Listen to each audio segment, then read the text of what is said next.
बिस्मिल्लाहिर्रहमानिर्रहीम। अस्सलाम वालेकुम। 8 से 80 की एक और स्पेशल वीडियो के साथ डॉक्टर फैजुल हसन नसीम अपने दोस्तों की खिदमत में हाजिर है।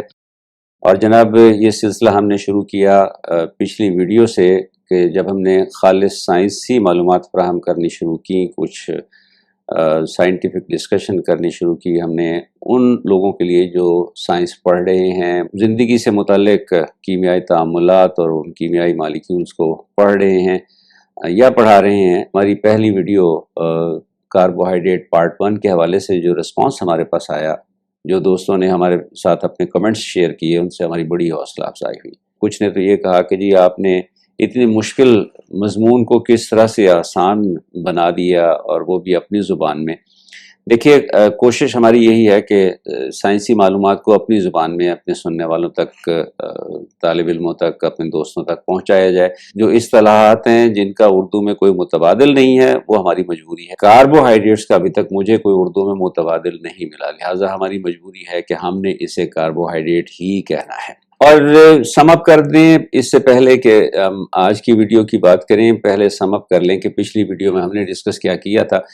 पिछली वीडियो में बुनियादी तौर पर हमने 2 सवाल उनके बारे में गुफ्तगू की थी। पहला सवाल यह था कि कार्बोहाइड्रेट्स हैं क्या, और इस सवाल का जवाब हमने ये दिया था कि कार्बोहाइड्रेट्स की साइंसी तारीफ ये है कि ये वो मालिक्यूल्स हैं, वो कीमियाई मुरक्कबात हैं, नामियाती मुरक्कबात हैं या ऑर्गेनिक मालिक्यूल्स हैं जिनमें 2 तरह के फंक्शनल ग्रुप्स होते हैं, एक हाइड्रोक्सिल और दूसरा एल्डिहाइडिक या कीटोनिक फंक्शनल ग्रुप। लेकिन हाइड्रोक्सिल के लिए शर्त यह है कि कम से कम 2 हाइड्रोक्सिल फंक्शनल ग्रुप इसमें मौजूद हों, इसलिए इनकी तारीफ ये की जाती है कि दे आर पॉलीहाइड्रोक्सी एल्डिहाइड्स या पॉलीहाइड्रोक्सी कीटोन्स। इसी बुनियाद पे फिर हम कार्बोहाइड्रेट्स की जो तकसीम करते हैं वो भी इस तरह से करते हैं कि ये या एल्डोजेज होंगे या कीटोजेज होंगे। इन्हीं कार्बोहाइड्रेट्स को फिर हम 3 मजीद ग्रोहों में तकसीम करते हैं। एक जिनको हमने कहा था मोनोसेकेराइड्स, ये वो सिंपलेस्ट शुगर्स या सिंपलेस्ट कार्बोहाइड्रेट्स हैं जिनको मजीद हाइड्रोलाइज करके कोई और सिंपल कार्बोहाइड्रेट नहीं बनाए जा सकते। मोनोसेकेराइड्स के अलावा हमने कहा कि ये दूसरा ग्रोह इनका होता है ओलिगोसेकेराइड्स, और ये वो मालिक्यूल हैं जो मोनोसेकेराइड्स से मिलकर बनते हैं। और अगर 10 से ज्यादा मोनोसेकेराइड मालिक्यूल्स मिलकर कोई कार्बोहाइड्रेट बनाएंगे, बड़ा मालिक्यूल बनाएंगे, तो फिर उसको हम कहेंगे पॉलीसेकेराइड मालिक्यूल। पॉलीसेकेराइड की भी हमने 2 किस्में की थी। एक वो जो एक ही किस्म के मोनोसेकेराइड से मिलकर बनते हैं, उनको होमोपॉलीसेकेराइड कहते हैं। दूसरे वो जो एक से ज्यादा किस्मों के मोनोसेकेराइड से मिलकर बनते हैं, उनको हम हेट्रोपॉलीसेकेराइड्स कहते हैं।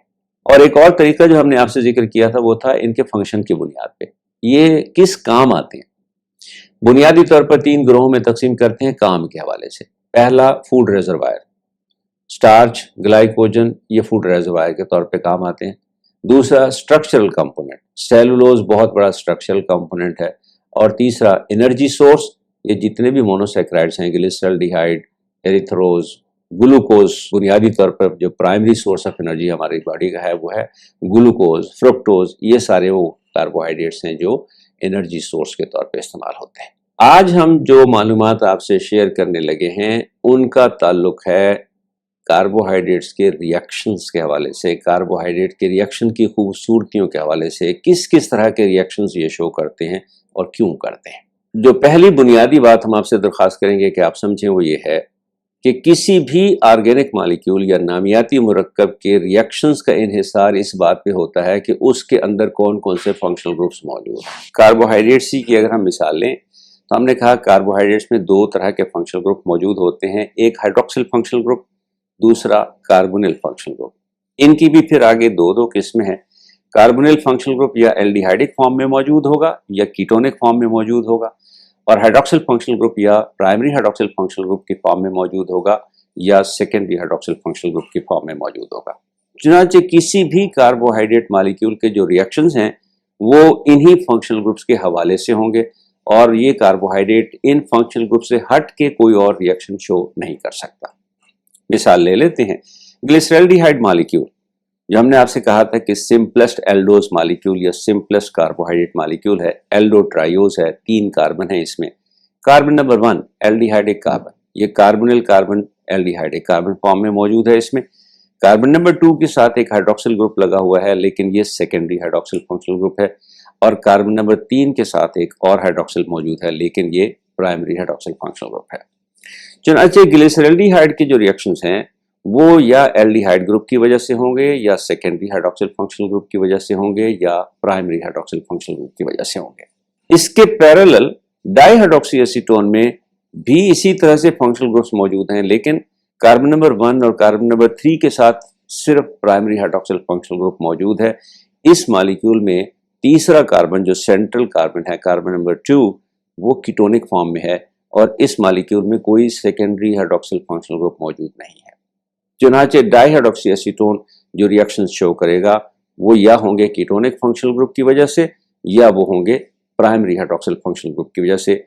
ये मॉलिक्यूल चूंकि सेकेंडरी हाइड्रॉक्सिल फंक्शनल ग्रुप नहीं रखता, इसलिए ये सेकेंडरी हाइड्रॉक्सिल फंक्शनल ग्रुप के रिएक्शन शो नहीं कर सकेगा। इससे हम एक और जो नतीजा अखज़ कर सकते हैं वो ये है कि तमाम एल्डोजेस ग्लिसरल्डिहाइड की तरह बिहेव करेंगे, क्योंकि एल्डोजेस में यही फंक्शनल ग्रुप होंगे, एक एल्डिहाइड एक फंक्शनल ग्रुप और कुछ सेकेंडरी और एक प्राइमरी हाइड्रॉक्सिल फंक्शनल ग्रुप।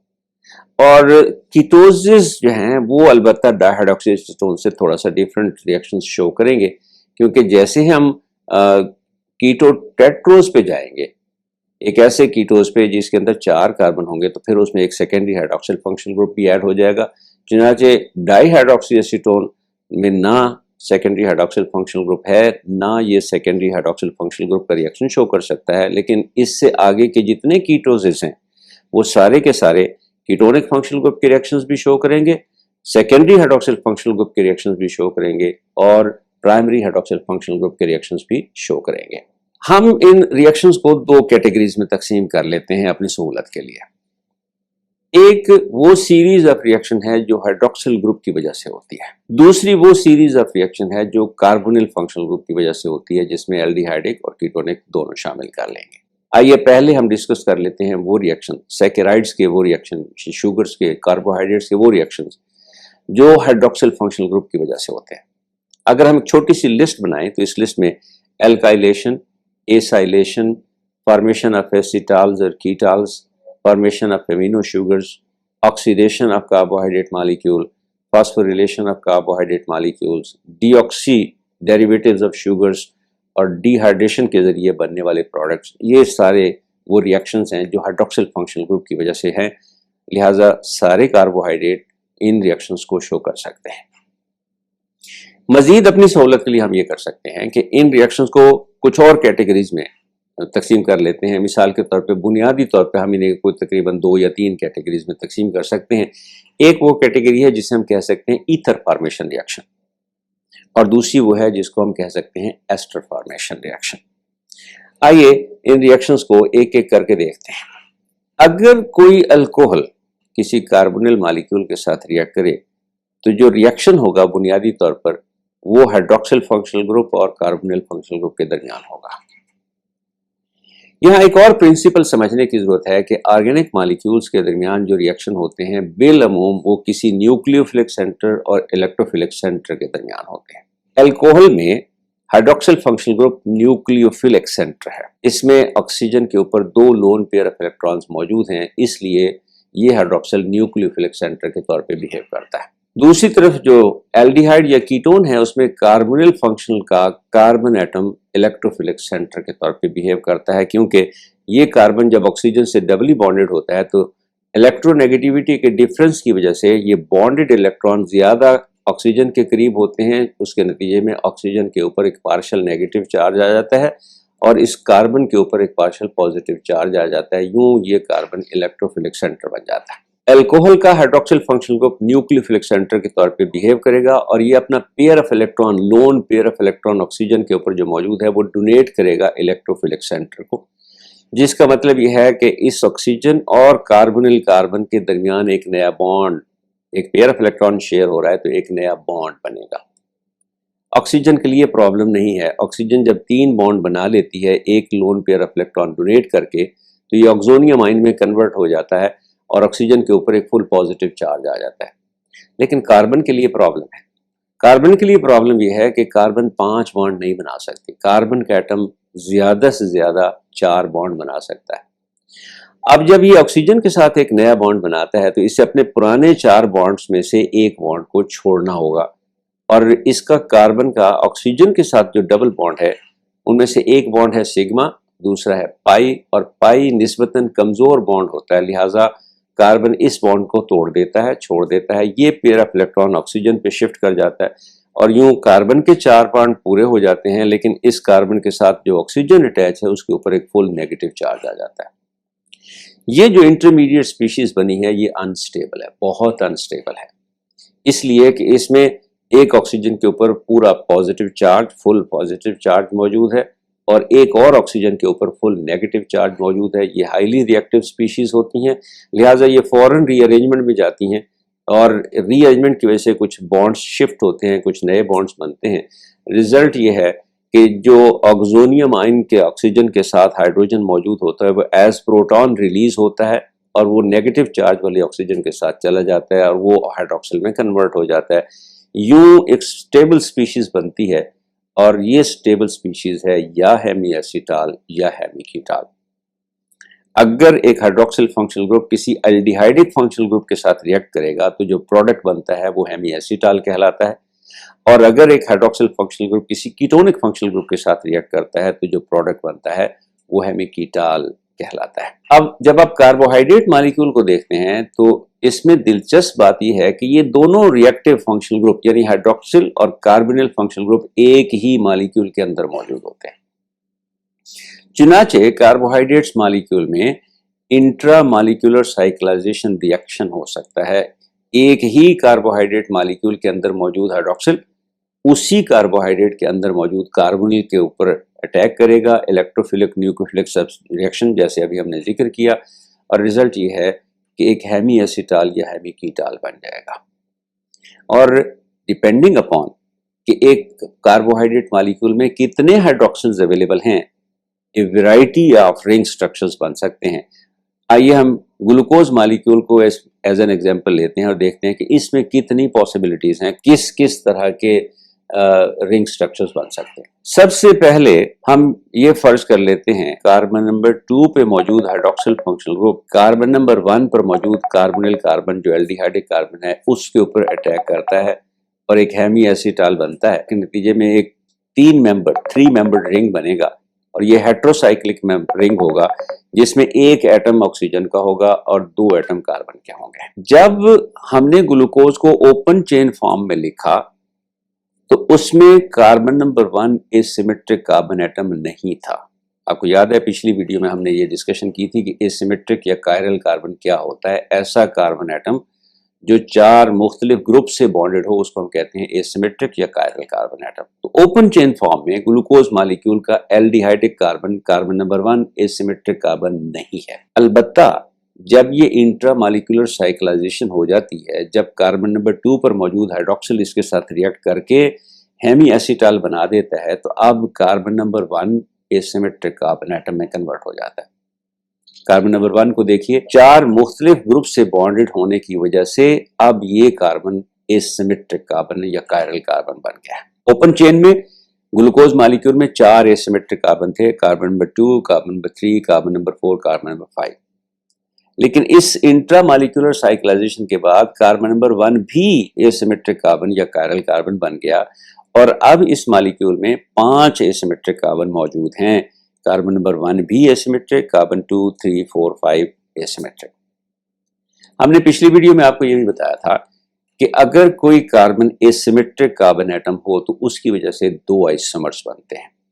चुनाचे जब तो glucose molecule open chain form में था, जब इसके पास 4 एसिमेट्रिक कार्बन एटम थे तो नंबर ऑफ आइसोमर्स कुछ और थे, लेकिन जैसे ही ये इंट्रा मॉलिक्यूलर साइक्लाइजेशन में आया एक और एसिमेट्रिक या कायरल कार्बन का इजाफा हो गया, तो इसका मतलब है 2 नए आइसोमर्स इसके बन जाएंगे। इन 2 नए आइसोमर्स को हम कहते हैं एनोमर्स, और जिस कार्बन की वजह से ये 2 नए आइसोमर बने हैं उसको हम कहते हैं एनोमेरिक कार्बन। और जो प्रोसेस है, जो आइसोमेरिज्म की टाइप है, किस्म है, उसको हम कहते हैं एनोमेरिज्म। इसकी वजह से 2 नए आइसोमर जो बने हैं उनमें 2 कॉन्फ़िगरेशन ये हैं कि या इस नए एसिमेट्रिक कार्बन एटम पे hydroxyl functional group right hand side पे होगा या लेफ्ट हैंड साइड पे होगा। अब एक चीज और भी नोट कर लीजिए, और वो ये है कि इन प्रिंसिपल अगर किसी रिंग स्ट्रक्चर में हमें इन हाइड्रोक्सिल्स की कॉन्फ़िगरेशन शो करनी हो तो फिर कार्बन के साथ हाइड्रोक्सिल अगर राइट हैंड साइड पे मौजूद है ओपन चेन फॉर्म में, तो रिंग स्ट्रक्चर में इसे हम रिंग से नीचे शो करते हैं। और अगर ओपन चेन फॉर्म में फिशर फार्मूला में कार्बन के साथ हाइड्रोक्सिल लेफ्ट हैंड साइड पे लिखा जा रहा है, तो रिंग स्ट्रक्चर में इसे हम रिंग से ऊपर शो करते हैं। चुनांचे इस कार्बन नंबर 1 पे अगर हाइड्रोक्सिल, ये जो नया एसिमेट्रिक कार्बन एटम बना है, अगर इस पे हाइड्रोक्सिल राइट हैंड साइड पे है, तो जो रिंग स्ट्रक्चर बना है उस रिंग स्ट्रक्चर में इस हाइड्रोक्सिल को हम लिखेंगे रिंग से नीचे, और इस आइसोमर को हम कहते हैं अल्फा आइसोमर या अल्फा एनोमर। और अगर इस कार्बन नंबर 1 पे हाइड्रोक्सिल लेफ्ट हैंड साइड पे आता है, तो फिर रिंग फॉर्म में इसे रिंग से ऊपर लिखा जाएगा, और इस नए आइसोमर को हम कहेंगे बीटा आइसोमर या बीटा एनोमर।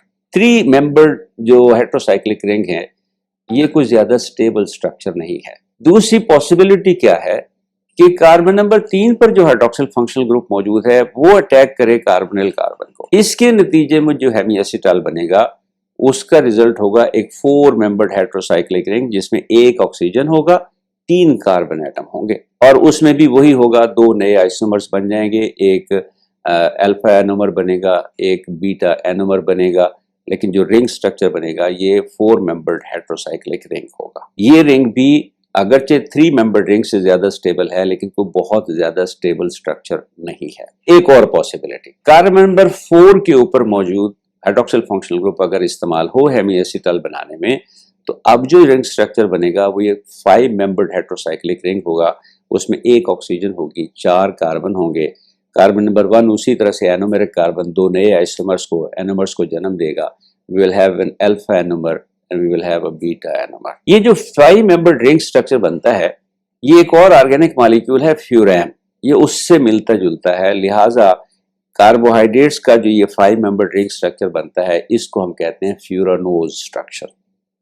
तो ग्लूकोज में कार्बन नंबर 4 अगर अपना हाइड्रोक्सिल इस्तेमाल करके रिंग फॉर्म इंट्रामॉलिक्यूलर साइक्लाइजेशन कर दे, तो जो रिजल्टिंग हेमीएसिटाल है उसको हम कहते हैं ग्लूकोफ्यूरानोज स्ट्रक्चर। ग्लूकोफ्यूरानोज एक हेमीएसिटाल स्ट्रक्चर है। इसके 2 आइसोमर हैं, एक है अल्फा डी ग्लूकोफ्यूरानोज और एक है beta D glucofuranose. Hydroxyl anomeric carbon पे नीचे तो alpha isomer, hydroxyl anomeric carbon पे ऊपर तो बीटा आइसोमर। 5 मेंबर्ड रिंग निस्बतन स्टेबल स्ट्रक्चर्स हैं। इन्हीं के पैरेलल एक और स्टेबल स्ट्रक्चर है जो 6 मेंबर्ड रिंग का है, और वो उस वक्त बनता है अगर कार्बन नंबर 5 पर मौजूद हाइड्रोक्सिल फंक्शनल ग्रुप इस्तेमाल हो हेमीएसिटाल बनाने के लिए। जो अब रिंग स्ट्रक्चर बनेगा ये एक 6 मेंबर्ड हेटेरोसाइक्लिक रिंग होगा, जिसमें एक ऑक्सीजन एटम और 5 कार्बन एटम होंगे। ये फिर एक और ऑर्गेनिक मॉलिक्यूल है जिसको हम कहते हैं पायरेन, उससे मिलता जुलता स्ट्रक्चर है, और उसी निस्बत से कार्बोहाइड्रेट्स में बनने वाले इस हेमीएसिटाल रिंग स्ट्रक्चर को हम कहते हैं पायरानोज स्ट्रक्चर। चुनाचे अगर ग्लूकोज का कार्बन नंबर 5 अपना हाइड्रोक्सिल फंक्शनल ग्रुप इस्तेमाल करके ये 6 मेंबर्ड हेटेरोसाइक्लिक रिंग बना दे, तो इस हेटेरोसाइक्लिक रिंग का नाम है ग्लूकोपायरानोज। कार्बन नंबर 1 अब चूंकि एक एसिमेट्रिक कार्बन हो गया है, लिहाजा इसकी वजह से जो 2 नए आइसोमर बने हैं वो है अल्फा ग्लूकोपायरानोज अगर hydroxyl below the plane of the ring है, और अगर hydroxyl above the plane of the ring है कार्बन नंबर 1 एनोमेरिक कार्बन पे, तो फिर इस आइसोमर को हम कहते हैं बीटा ग्लूकोपायरानोज। ये चूंकि अल्फा डी शुगर थी तो अल्फा डी ग्लूकोपायरानोज होगा और बीटा डी ग्लूकोपायरानोज होगा, और अगर एल शुगर होगी तो उसी हिसाब से इसको अल्फा एल ग्लूकोपायरानोज या बीटा एल ग्लूकोपायरानोज कहा जाएगा। ये जो रिंग स्ट्रक्चर हमने शो किया है ये बहुत स्टेबल स्ट्रक्चर है। जैसे मैंने कहा कि 5 मेंबर्ड और 6 मेंबर्ड रिंग स्ट्रक्चर जो हैं स्टेबिलिटी के हिसाब से ये टॉप पे आते हैं। जैसे जैसे रिंग छोटा होता चला जाएगा इसकी स्टेबिलिटी कम होती चली जाएगी, और अगर 6 मेंबर्ड से बड़ा रिंग बनेगा, 7 मेंबर्ड 8 मेंबर रिंग अगर बन जाए कभी, तो वो भी अनस्टेबल होता चला जाता है। तो most stable ring structures are either 5 membered ring structures are 6 membered ring structure. और जो ये 6 मेंबर्ड रिंग स्ट्रक्चर है इसकी 3 डायमेंशनली फर्दर 2 और तरह की कॉन्फ़िगरेशंस बनती हैं। एक जिसको हम कहते हैं चेयर कन्फर्मेशन और दूसरी जिसको कहा जाता है बोर्ड कन्फर्मेशन। इसकी टेक्निकल डिटेल में मैं नहीं जाऊंगा, सिर्फ ये याद रख लीजिए कि carbohydrate molecule hemiacetal structures बनाते हैं। एल्डोजेस जो हैं वो पायरानोजेस भी बना सकती हैं, फ्यूरानोजेस भी बना सकती हैं, और कीटोजेस भी पायरानोजेस भी बना सकती हैं, फ्यूरानोजेस भी बना सकती हैं। और ये फ्यूरानोज पायरानोज स्ट्रक्चर्स हैं, ये फर्दर 3 डायमेंशनल कॉन्फ़िगरेशन में जा सकते हैं। आइए एक कीटोज की भी एग्जांपल ले लेते हैं, और सबसे कॉमन कीटोज जो हमारे आम इस्तेमाल में आता है वो है फ्रुक्टोज मॉलिक्यूल। तो ग्लूकोज एल्डोहेक्सोज, फ्रुक्टोज कीटोहेक्सोज। अब डिफरेंस क्या था? ग्लूकोज में कार्बन नंबर 1 कार्बोनिल कार्बन था और वो एल्डिहाइडिक फॉर्म में था। फ्रुक्टोज में कार्बन नंबर 2 कार्बोनिल कार्बन है और ये कीटोनिक फॉर्म में है। फ्रुक्टोज में एक एसिमेट्रिक कार्बन एटम कम है ग्लूकोज की निस्बत, इसमें 2 कार्बन के साथ प्राइमरी हाइड्रोक्सिल फंक्शनल ग्रुप लगा हुआ है। तो जब कार्बन नंबर 1 या कार्बन नंबर 3 का हाइड्रोक्सिल फंक्शनल ग्रुप इस्तेमाल होगा रिंग फॉर्मेशन के लिए, तो जो हेमीकीटाल बनेगा वो 3 मेंबर्ड रिंग पे मुश्तमिल होगा, हेट्रोसाइक्लिक रिंग, जिसमें 1 ऑक्सीजन होगी, 2 कार्बन होंगे। और ये मैंने आपको पहले बता दिया कि 3 membered ring structures are not very stable. Carbon number 4 पर मौजूद हाइड्रोक्सिल फंक्शनल ग्रुप भी इस्तेमाल हो सकता है, और अगर कार्बन नंबर 4 पर मौजूद हाइड्रोक्सिल फंक्शनल ग्रुप इस्तेमाल हो हेमीकीटाल बनाने में, तो फिर 4 मेंबर्ड रिंग बनेगा। ज्यादा stable structure 5 membered ring structure है, और फ्रुक्टोज मॉलिक्यूल का हेमीकीटाल बनाते हुए 5 मेंबर्ड रिंग स्ट्रक्चर बनता है जब कार्बन नंबर 5 के साथ लगा हुआ hydroxyl functional group carbon number 2 पे मौजूद कीटोनिक फंक्शनल ग्रुप के साथ रिएक्ट करता है। अब रिजल्टिंग जो मॉलिक्यूल बनता है वो एक 5 मेंबर्ड रिंग स्ट्रक्चर है, जो मैंने बताया था कि फ्यूरेन से मिलता जुलता है, लिहाजा उसको फ्यूरानोज स्ट्रक्चर कहा जाता है। तो हमारे पास 2 आइसोमर जो बनेंगे वो होंगे अल्फा डी फ्रुक्टोफ्यूरानोज या beta D fructofuranose. Anomeric carbon जो फ्रुक्टोज के केस में कार्बन नंबर 2 है, इस एनोमेरिक कार्बन पे अगर hydroxyl below the plane of the ring है तो ये अल्फा आइसोमर है, और ये hydroxyl above the plane of the ring है तो ये है बीटा आइसोमर। बाज़ तालिब इल्म एक सवाल पूछते हैं कि कैसे पता चलेगा कि फ्रुक्टोज के केस में या कीटोसिस के केस में कौन सा कार्बन जो है वो एनोमेरिक कार्बन है। तो याद रखिए कि जिस कार्बन के साथ एक तरफ primary hydroxy methyl functional group लगा हो CH2OH, और दूसरी तरफ एक हाइड्रोक्सिल लगा हुआ हो, ये कार्बन एनोमेरिक कार्बन होगा। Fructose molecule 6 membered ring structure भी बना सकता है, और वो इस तरह से कि अगर कार्बन नंबर 6 का प्राइमरी हाइड्रोक्सिल कीटोनिक कार्बन को अटैक करे और हेमीकीटाल बनाए तो 6 मेंबर्ड रिंग बनेगा। बहुत स्टेबल स्ट्रक्चर होगा, इसमें कोई शक नहीं है, लेकिन इसमें जो एक बड़ी तब्दीली आएगी वो ये होगी कि carbon number 6 will become a deoxy carbon. अगर कार्बन नंबर 6 अपना हाइड्रोक्सिल इस्तेमाल कर लेता है हेमीकीटाल बनाने में, तो फिर कार्बन नंबर 6 के साथ सिर्फ 2 हाइड्रोजन रह जाएंगे, और इस कन्फिग्रेशन को हम कहते हैं डीऑक्सी कन्फिग्रेशन। 2 आइसोमर जो बनेंगे वो होगा अल्फा डी फ्रुक्टोपायरानोज 6 डीऑक्सी और बीटा डी फ्रुक्टोपायरानोज 6 डीऑक्सी। ये हो गई जनाब इंट्रामॉलिक्यूलर साइक्लाइजेशन।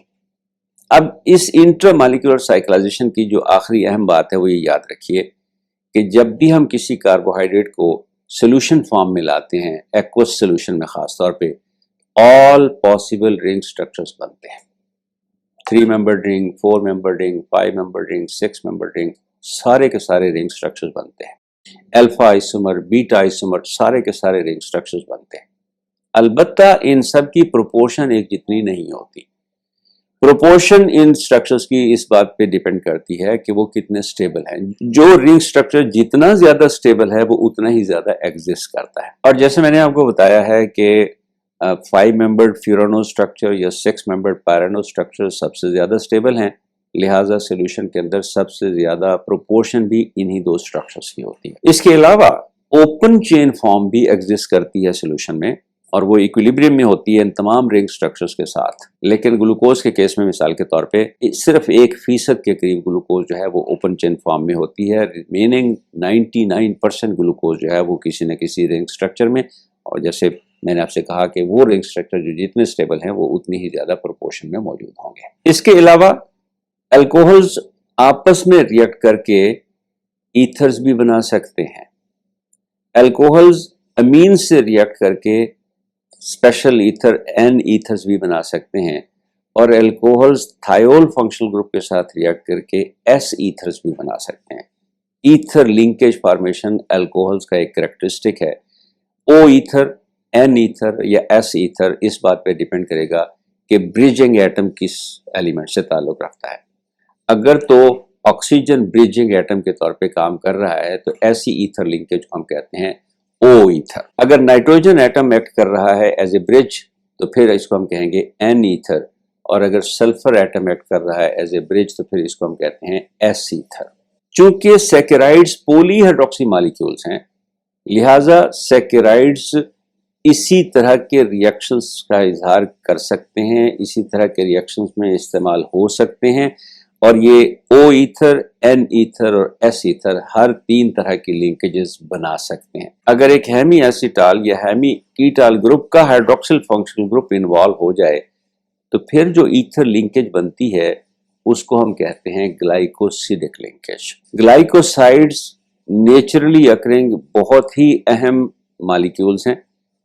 बहुत सारे प्लांट्स में ये सेकेंडरी मेटाबोलाइट्स के तौर पे एग्जिस्ट करते हैं। ये cell signalling, regulation of growth and development और एलिलोपैथी में बहुत अहम किरदार अदा करते हैं, और बाज़ प्लांट्स में ये डिफेंस सिस्टम का हिस्सा होते हैं और प्लांट को पैथोजन और हर्बीवोर्स से प्रोटेक्शन फराहम करते हैं। आमतौर पे ये ग्लाइकोसाइड प्रोड्यूस होते हैं in response to the environmental conditions. अगर एनवायरमेंटल कंडीशन तब्दील हो जाएं तो फिर ग्लाइकोसाइड्स की प्रोडक्शन भी तब्दील हो जाती है। ये ग्लाइकोसाइड फॉर्मेशन कब होती है? एक तो हमने कहा कि अगर इनकी एल्काइलेशन हो जाए, किसी और अल्कोहल के साथ रिएक्ट कर जाए तो ग्लाइकोसाइड बन सकता है। लेकिन अगर इस ईथर लिंकेज के इस बनने में किसी हेमी एसीटाल या हेमी कीटाल का functional group, hydroxyl functional group इस्तेमाल हो तो फिर इसको हम डेफिनेटली एक ग्लाइकोसाइड कहेंगे।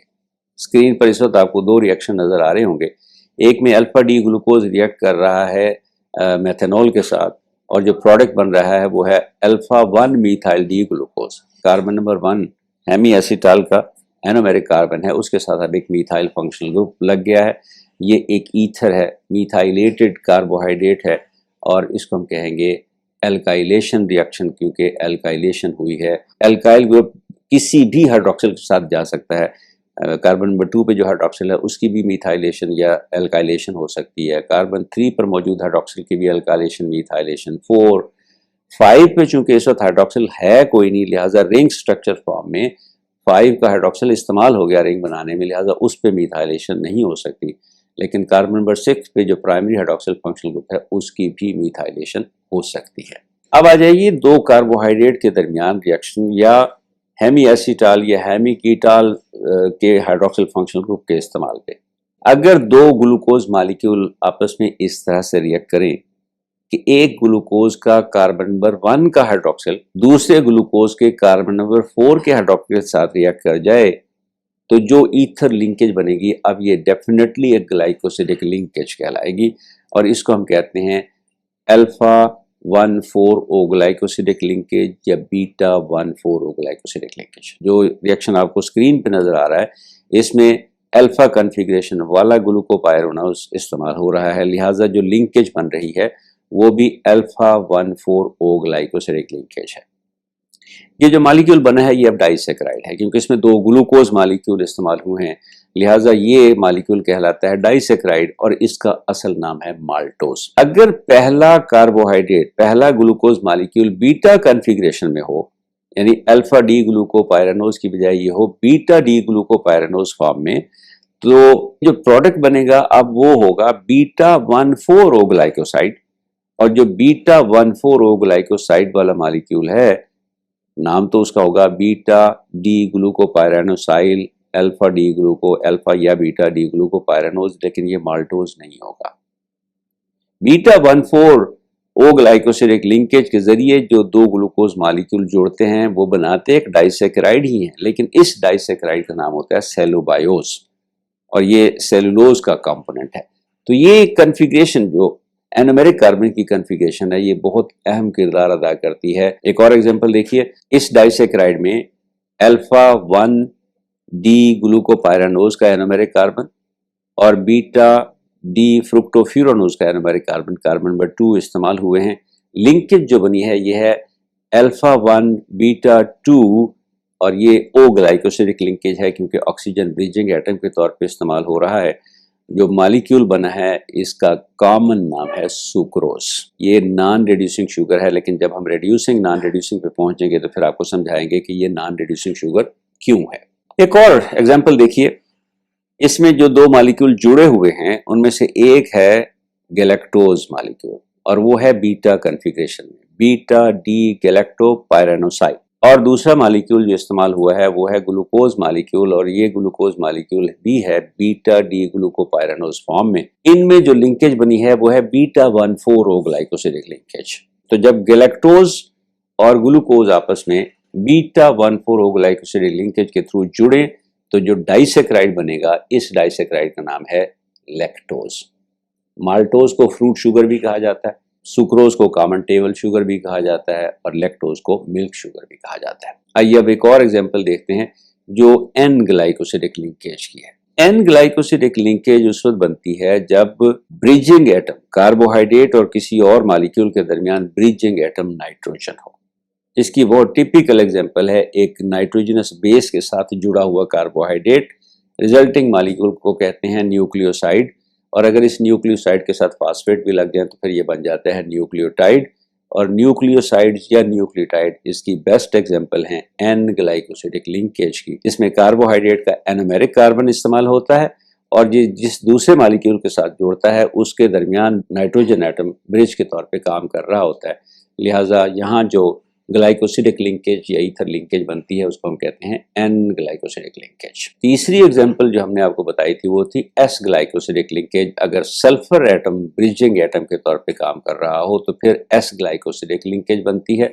कार्बोहाइड्रेट का एनोमेरिक कार्बन किसी थायोल फंक्शनल ग्रुप के साथ रिएक्ट करेगा और उसके रिजल्ट में एस ग्लाइकोसिडिक लिंकेज बनेगी। आपके सामने स्क्रीन पे दो थायोग्लाइकोसाइड्स नजर आ रहे होंगे, एक का नाम है सिनेल्विन और दूसरे का नाम है सिंग्रेन। ये आमतौर पे जो थायोल ग्लाइकोसाइड्स हैं या थायोग्लाइकोसाइड्स हैं ये पॉइजनस भी हो सकते हैं। लिहाजा ये जहन में रखिएगा कि कार्बोहाइड्रेट से बनने वाला हर मॉलिक्यूल मीठा नहीं होता और कार्बोहाइड्रेट से बनने वाला हर मॉलिक्यूल आम इस्तेमाल में नहीं लाया जा सकता।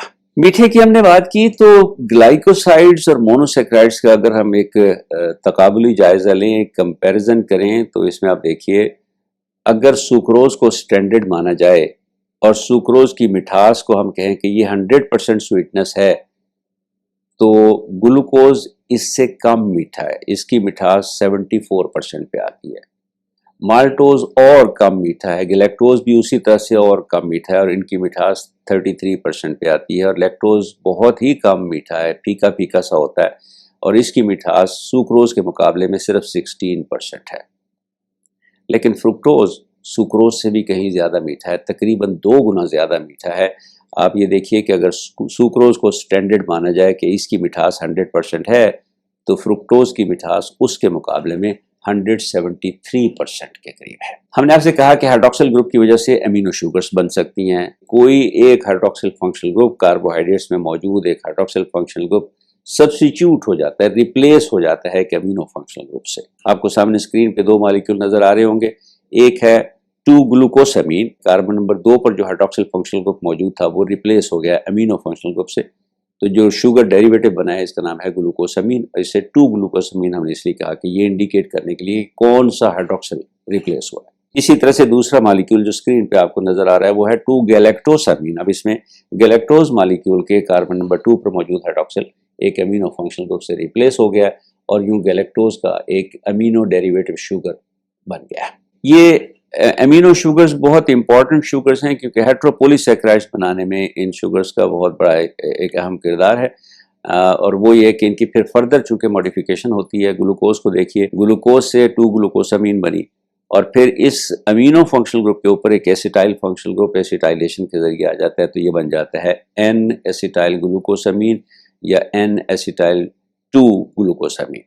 इसी तरह से एन एसिटाइल गैलेक्टोसामीन भी बन सकता है और मैंने आपको बताया कि ये बाज हेट्रोपोलीसैकेराइड्स की तैयारी में उनके बनाने में काम आते हैं। एक और रिएक्शन जो हाइड्रॉक्सिल ग्रुप ही की वजह से है वो है एसिटाइलेशन रिएक्शन। और ये एसिटाइलेशन रिएक्शन अब basically ester formation type reactions हैं इसमें जितने हाइड्रोक्सिल फंक्शनल ग्रुप अवेलेबल हों किसी भी कार्बोहाइड्रेट के मॉलिक्यूल में, उन सब के साथ एसिटाइल फंक्शनल ग्रुप या एसाइल फंक्शनल ग्रुप लग सकते हैं। एसाइलेशन रिएक्शन या एसिटाइलेशन रिएक्शन इनको इसीलिए कहा जाता है। आपको स्क्रीन पे जो मॉलिक्यूल नजर आ रहा है ये है 2,3,6 ग्लूकोज ट्राई एसीटेट।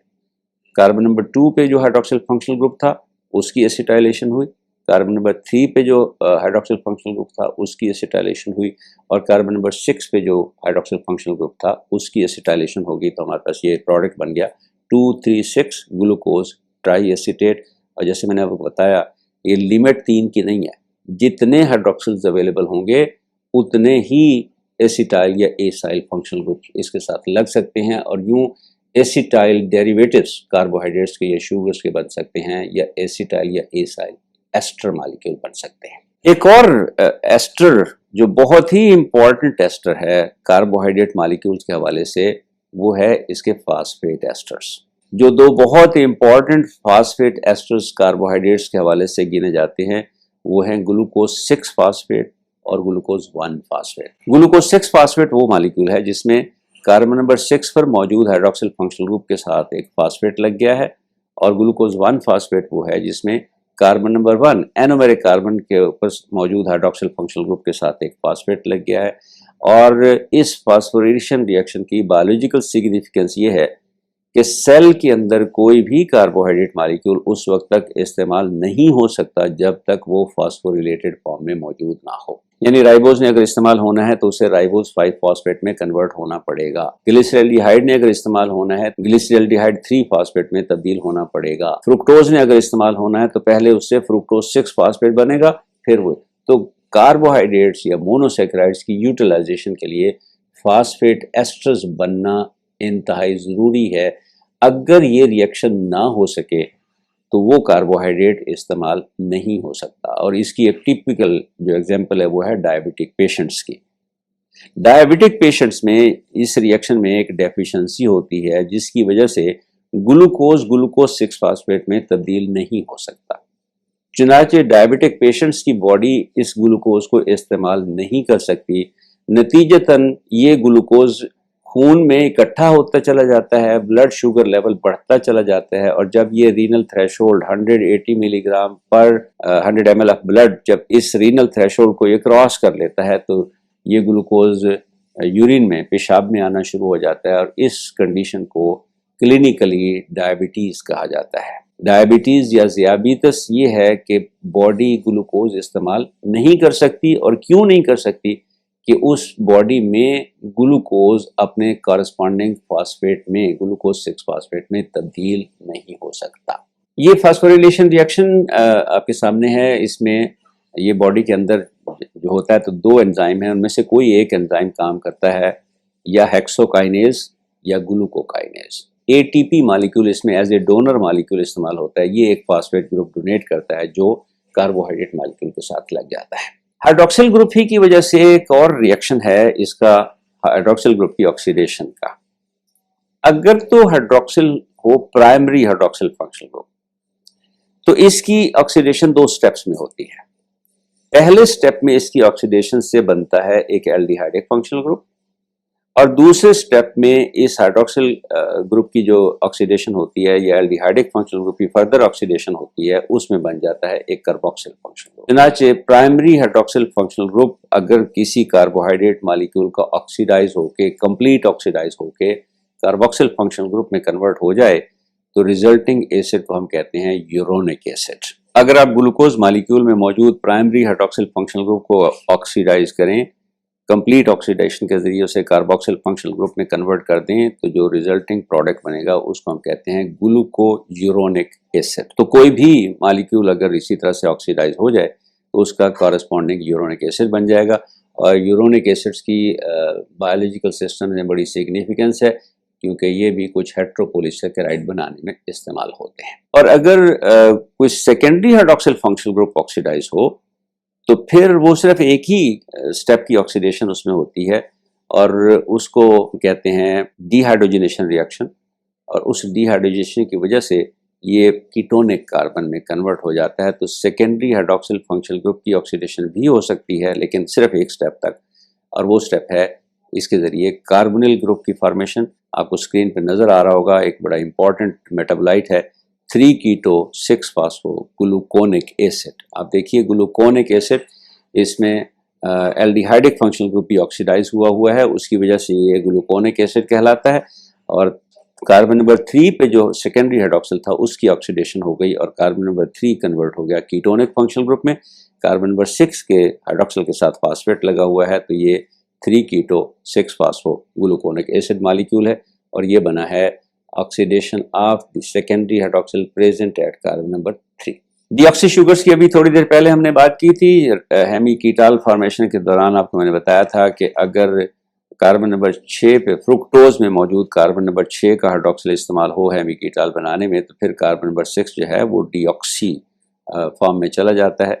लेकिन फ्रुक्टोज की डीऑक्सी शुगर के मुकाबले में, डेरिवेटिव के मुकाबले में, राइबोज का डीऑक्सी डेरिवेटिव बहुत इंपॉर्टेंट है। अगर राइबोज के कार्बन नंबर 2 पर मौजूद हाइड्रॉक्सिल में से ऑक्सीजन निकाल दी जाए और इसे मिथाइलिन फंक्शनल ग्रुप में कन्वर्ट कर दिया जाए, तो फिर हमारे पास जो प्रोडक्ट बनता है वो है 2-डीऑक्सी राइबोज। क्यों इंपॉर्टेंट है ये मॉलिक्यूल? क्योंकि ये डीएनए की बैकबोन बनाता है। तो राइबोज जो है ये आरएनए मॉलिक्यूल की बैकबोन बनाता है, एनटीपीज बनाता है, एटीपी, जीटीपी, सीटीपी राइबोफॉर्म में। लेकिन जो डीऑक्सी राइबोज है ये डीएनए मॉलिक्यूल की बैकबोन बनाता है, और ये भी एनटीपीज बनाता है, लेकिन वो डीएनटीपीज कहलाते हैं, deoxy ATP, deoxy GTP, deoxy CTP, deoxy. तो इस तरह से डीऑक्सी शुगर्स जो बनती हैं वो बुनियादी तौर पर हाइड्रॉक्सिल फंक्शनल ग्रुप की रिडक्शन से बनती है। हाइड्रॉक्सिल फंक्शनल ग्रुप की रिडक्शन होगी, इसमें से ऑक्सीजन निकल जाएगी, CHOH फंक्शनल ग्रुप जो है ये कन्वर्ट हो जाएगा CH2 में, और रिजल्टिंग जो डेरिवेटिव है उसे हम कहेंगे deoxy derivative of the corresponding sugar. Last reaction जो हाइड्रॉक्सिल फंक्शनल ग्रुप की वजह से होता है वो है डिहाइड्रेशन रिएक्शन। एक कार्बन से हाइड्रॉक्सिल, दूसरे कार्बन से हाइड्रोजन अगर निकल जाए तो ये एक वाटर मॉलिक्यूल है जो एलिमिनेट होता है, एलिमिनेशन रिएक्शन है, और उसकी वजह से दोनों कार्बन के दरमियान एक कार्बन कार्बन डबल बॉन्ड आ जाता है। इस कार्बन कार्बन डबल बॉन्ड के बनने की वजह से जो हेक्सोजेस और पेंटोजेस हैं ये ऐसे मॉलिक्यूल्स में तब्दील हो जाती हैं जिन्हें हम फरफ्यूरल्स या हाइड्रोक्सी मिथाइल फरफ्यूरल्स या फरफरएल्डिहाइड्स कहते हैं। स्क्रीन पे आपको नज़र आ रहे होंगे। फरफ्यूरल्स की इम्पॉर्टेंस ये है कि ये मॉलिक्यूल्स पॉलीफिनोल्स के साथ रिएक्ट करके कलर्ड प्रोडक्ट बनाते हैं, कलर्ड कॉम्प्लेक्सेस बनाते हैं। 3 टिपिकल एग्जांपल्स आपको बता रहा हूँ कि अगर फरफरएल्डिहाइड अल्फा नेफ्थोल के साथ मिलें तो पर्पल कलर का कॉम्प्लेक्स बनता है। अगर फरफ्यूरल्स रिसोर्सिनोल के साथ मिलें तो रेड कलर कॉम्प्लेक्स बनता है, और अगर फरफ्यूरल्स ऑर्सिनोल के साथ मिलें तो फिर ग्रीन कलर, एंथ्रोन के साथ भी ग्रीन कलर कॉम्प्लेक्स बनता है। और ये सारे के सारे रिएक्शन बेसिकली प्रिंसिपल हैं कुछ इंपॉर्टेंट टेस्ट के जो हम परफॉर्म करते हैं कार्बोहाइड्रेट्स की आइडेंटिफिकेशन के लिए। मसलन मॉलिशियस टेस्ट में सल्फ्यूरिक एसिड को हम इस्तेमाल करते हैं एज ए डिहाइड्रेटिंग एजेंट। अगर कार्बोहाइड्रेट मौजूद हो तो वो कार्बोहाइड्रेट को डिहाइड्रेट करके फरफ्यूरल्स बना देता है। मॉलिशियस रिएजेंट में पॉलीफिनोल इस्तेमाल जो होता है उसका नाम है अल्फा नेफ्थोल। तो अल्फा नेफ्थोल रिएक्ट करके पर्पल कलर कॉम्प्लेक्स बना देंगे। तो अगर मॉलिश टेस्ट में पर्पल कलर का रिंग बन जाए तो इसका मतलब यह है कि शुगर सोल्यूशन के अंदर शुगर मौजूद थी, कार्बोहाइड्रेट मौजूद था। रिसोर्सिनोल फरफ्यूरल्स के साथ ये एक और टेस्ट है जिसे हम कहते हैं सेलिवनॉफ टेस्ट, उसमें इस्तेमाल किया जाता है। सेलिवनॉफ टेस्ट इस्तेमाल होता है एल्डोसिस और कीटोसिस को डिफ्रेंशिएट करने के लिए। इसमें जो डिहाइड्रेटिंग एजेंट इस्तेमाल होता है वो है 3 normal HCl। HCl sugar molecule को कन्वर्ट कर देता है फरफ्यूरल में। कीटोसिस रेडिली कन्वर्ट हो जाती हैं, एल्डोसिस को थोड़ा टाइम लगता है, लिहाजा 2 मिनट के अंदर अंदर अगर रेड कलर बन जाए सेलिवनॉफ टेस्ट में तो हमें पता चल जाता है कि सोल्यूशन के अंदर एक कीटोज मौजूद है। अगर 2 मिनट के अंदर रेड कलर ना बने तो ओवरहीट नहीं करते, वरना फॉल्स पॉजिटिव टेस्ट आ जाता है, क्योंकि देर के बाद एल्डोसिस भी ये टेस्ट दे देती हैं। तो हम सिर्फ ये नोट करते हैं कि 2 मिनट के अंदर रेड कलर बना या नहीं बना। आर्सिनोल टेस्ट इस्तेमाल किया जाता है पेंटोसिस की डिफ्रेंशिएशन में, पेंटोसिस और हेक्सोसिस की डिफ्रेंशिएशन में, और आर्सिनोल डिहाइड्रेशन के जरिए बनने वाले फरफ्यूरल से मिलकर ग्रीन कलर कॉम्प्लेक्स बनाता है। ये तो थी जनाब एग्जांपल्स, टिपिकल एग्जांपल उन रिएक्शंस की जो हाइड्रॉक्सिल फंक्शनल ग्रुप की वजह से होते हैं।